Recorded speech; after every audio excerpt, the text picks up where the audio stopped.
Dimensions in physics, we use dimension to specify the nature of physical quantities. Physics में हम dimensions को क्यों use करते हैं? किसी फिजिकल क्वांटिटी की नेचर को डिस्क्राइब करने के लिए। मिसाल के तौर पर the dimensions of distance is, जो डिस्टेंस की डायमेंशंस है वो एल है, लेंथ मतलब डिस्टेंस के डायमेंशंस को एल से रिप्रेजेंट करते हैं। और जो लेंथ है, डिस्टेंस है, हम उसको माइल्स में भी ले सकते हैं, यार्ड्स में भी, सेंटीमीटर में भी। तो डिस्टेंस के डिफरेंट यूनिट्स हैं, डिस्टेंस के डिफरेंट यूनिट्स को हम ले सकते हैं, लेकिन जब डायमेंशन की बात आती है तो वो सिर्फ एल है। डिस्टेंस की डायमेंशंस क्या होगी? एल। इसी तरह सेकंड डायमेंशंस है मास जो क्वांटिटी है, फिजिकल क्वांटिटी, इसको भी रिप्रेजेंट करने के लिए हम केजी में भी मेजर कर सकते हैं, ग्राम में भी, माइक्रोग्राम में भी, मिलीग्राम में भी। डिफरेंट यूनिट मास के लिए भी यूज़ होते हैं। लेकिन जब डायमेंशंस लिखेंगे, मास की डायमेंशंस लिखेंगे, तो वो क्या होगी? एम इस तरह भी लिख सकते हैं और स्क्वायर ब्रैकेट के अंदर भी। टाइम की जो डायमेंशंस है वो क्या है? टी। फिजिकल क्वांटिटीज़ जो है, कोई भी फिजिकल फार्मूला है वो ज़्यादातर किन से मिलकर बनता है? फंडामेंटल क्वांटिटीज़, लेंथ, मास और टाइम से। तो ये तीन डायमेंशन हम फिज़िक्स में यूज़ करते हैं। लेंथ के लिए हम यूज़ करते हैं एल, मास के लिए एम और टाइम के लिए टी। इन्हीं डायमेंशंस को कंबाइन करके लिखते हैं। डिफरेंट फिजिकल क्वांटिटीज़ में यही डायमेंशंस होती हैं, सब में लेंथ, मास और टाइम होती है, डिफरेंट डायमेंशंस होती हैं। तो फिज़िकल क्वांटिटीज़ की, कुछ फिज़िकल क्वांटिटीज़ की मैं यहाँ पे डायमेंशन लिख रहा हूँ। तो ये फिज़िकल क्वांटिटीज़ हैं और इनकी यहाँ पे ये इस साइड पे क्या है? डायमेंशंस हैं। तो पहली क्वांटिटी है डिस्टेंस की डायमेंशंस क्या होगी? एल। और मास की डायमेंशंस क्या होगी? एम। और इसी तरह टाइम की डायमेंशन आपको पता है टी है। वेलोसिटी की डायमेंशन क्या होगी? L divided by T. L, velocity की dimensions L divided by T इस वजह से है क्योंकि वेलोसिटी का formula distance divided by time से मिलकर बनता है। डिस्टेंस ऊपर होता है और नीचे क्या होता है? टाइम। एस आवर टी है, एस डिस्टेंस है। तो डिस्टेंस की डायमेंशन क्या है? एल और टाइम की डायमेंशन क्या है? टी डिवाइड में है, ऊपर जाके इन्वर्स होगा, इसको हम ऐसे भी लिख सकते हैं। एक्सेलरेशन की डायमेंशन क्या होगी? L divided by T square. और टी स्क्वायर जब ऊपर जाएगा तो टी की पावर क्या हो जाएगी? -2। ये स्पेसिफिक डायमेंशंस हैं लेंथ, मास, टाइम, वेलोसिटी और एक्सेलरेशन की।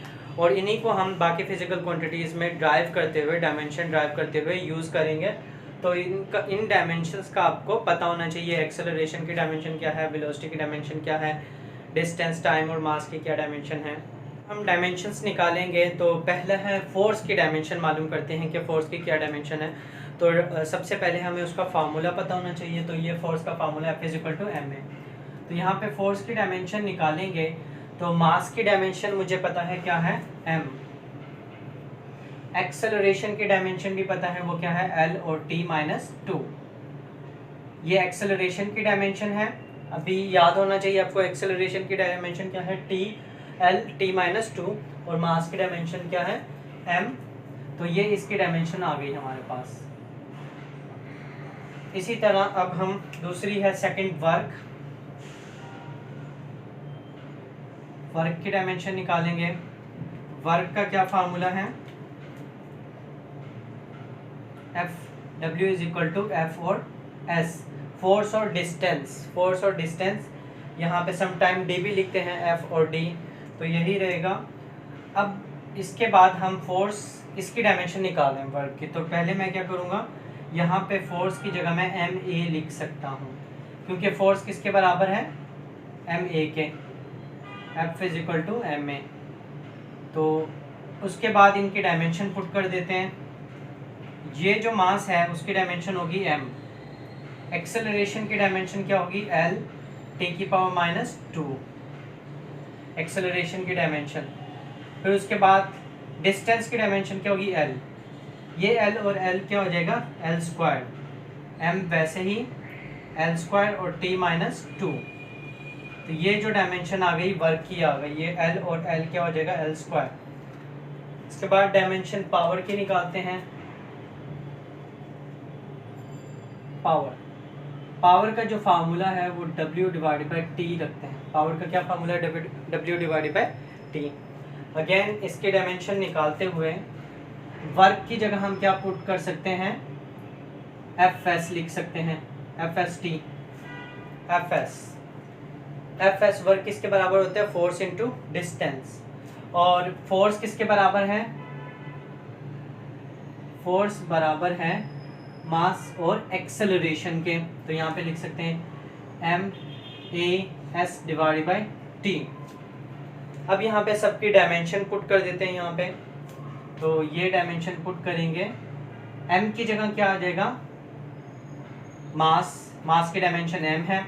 एक्सेलरेशन की जो डायमेंशन है वो l और t-2 है। डिस्टेंस की जो डायमेंशन है अलग से वो l है।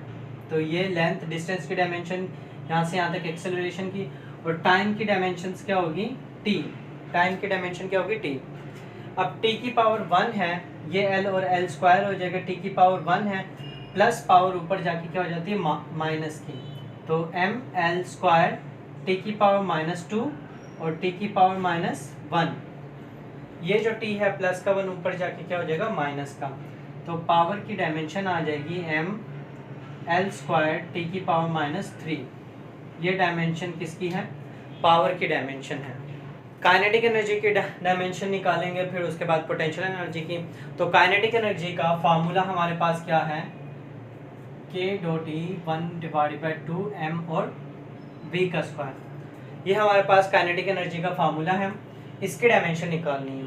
तो जो नंबर होता है उसकी कोई डायमेंशन नहीं होती। नंबर हमेशा डायमेंशन लेस होता है। हम उसको डिसअपेयर कर देंगे, उसको लिखेंगे नहीं।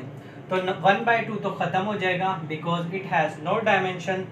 उसके बाद हम इसको लिखेंगे K.E = mv²। अच्छा, यहाँ पे डायमेंशन पुट करते हैं। मास की जो डायमेंशन है वो क्या है? m। वेलोसिटी की डायमेंशंस l और t की पावर -1 स्क्वायर वैसे का वैसे ही।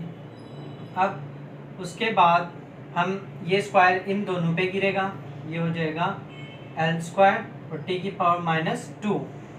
तो ये हमारे पास इसकी डायमेंशन आ गई। अच्छा, इसकी डायमेंशंस और वर्क की डायमेंशन दोनों सेम है। काइनेटिक एनर्जी की डायमेंशन और वर्क की डायमेंशन क्या है? दोनों सेम। क्यों? क्योंकि दोनों का यूनिट क्या है? जूल। इनका यूनिट सेम है तो इनकी डायमेंशन भी क्या होगी? सेम होगी। पोटेंशियल एनर्जी का जो फार्मूला है, ग्रेविटेशनल पोटेंशियल एनर्जी mgh है, mgh। अब ये जो g है वो एक्सेलरेशन है ड्यू टू ग्रेविटी। इसकी डायमेंशन वही होगी जो एक्सेलरेशन की है। तो डायमेंशन पुट करते हैं। मास की जो डायमेंशन है वो m है। एक्सेलरेशन की डायमेंशन जो है वो l और t-1 है। और h की डायमेंशन क्या होगी? डिस्टेंस है। डिस्टेंस की डायमेंशन लेंथ ही होती है। लेंथ और लेंथ ये मल्टीप्लाई हो जाएगी। पोटेंशियल एनर्जी की जो डायमेंशन हो जाएगी l² t की पावर -1। सो यहाँ पे 2 आएगा। तो ये इसकी भी डायमेंशन सेम है। दोनों की डायमेंशन सेम है क्योंकि ये दोनों क्या है? एनर्जी हैं। इसके बाद हम इसकी डायमेंशन निकालेंगे v = t/μ। ये जो फार्मूला है speed of sound in the standing wave, sonometer का फार्मूला है। स्टेशनरी वेव की स्पीड ऑफ साउंड का फार्मूला है। स्टैंडिंग वेव जो जनरेट होती है उसका फार्मूला है। तो यहाँ पे t टेंशन है और ये म्यू क्या है? Linear density. ये तो आप लोगों को पता ही होगा। तो यहाँ पे मैं पहले इसको वैसे लिख लेता हूँ, टेंशन, और ये क्या है? म्यू। अच्छा, यहाँ पे उसके बाद टेंशन जो है वो क्या चीज़ है? फोर्स है। टेंशन क्या है? फोर्स। और फोर्स की डायमेंशन हमने निकाली थी, वो क्या थी? m l और t-2। डायरेक्ट लिख सकते हैं। टेंशन फोर्स होती है और फोर्स की जो डायमेंशन है हमने पता है m l t-2 है। इसी तरह म्यू जो है उसका फार्मूला होता है मास पर unit length. Mu linear density को कहते हैं, मास पर यूनिट लेंथ। मास की डायमेंशन क्या है हमारे पास? m, और लेंथ की डायमेंशन क्या है? l। तो लेंथ की डायमेंशन l है, मास की डायमेंशन m और लेंथ की डायमेंशन l। इन दोनों वैल्यू को हम यहाँ ऊपर पुट कर देंगे। तो ये बात हमारे पास बन जाएगा velocity is equal to dimension m l और t माइनस 2, उसके बाद नीचे m और डिवाइड बाय l। ये जो l है ये ऊपर जाके इस l से मल्टीप्लाई हो जाएगा, l स्क्वायर। अच्छा, एक और बात जो है, डायमेंशन किसकी निकाल रहे हैं? वेलोसिटी की। वेलोसिटी का फार्मूला कुछ भी हो, लेकिन हमें पता है वेलोसिटी की डायमेंशन क्या होती है, एल टी इनवर्स। वेलोसिटी की क्या डायमेंशन होती है? L T inverse. इसका मतलब ये है कि आखिर में जो आंसर आएगा हमारा वो एल टी इनवर्स होगा। अगर एल टी इनवर्स नहीं हुआ तो ये फार्मूला भी गलत है, अगर डायमेंशन गलत आएंगी तो वो फार्मूला सेटिस्फाइड नहीं होगा, वो डायमेंशनली करेक्ट नहीं होगा। हर फार्मूला फिजिक्स में डायमेंशनली करेक्ट होना चाहिए, मतलब जो लेफ्ट हैंड साइड की डायमेंशन होगी वही राइट हैंड साइड की डायमेंशन होगी।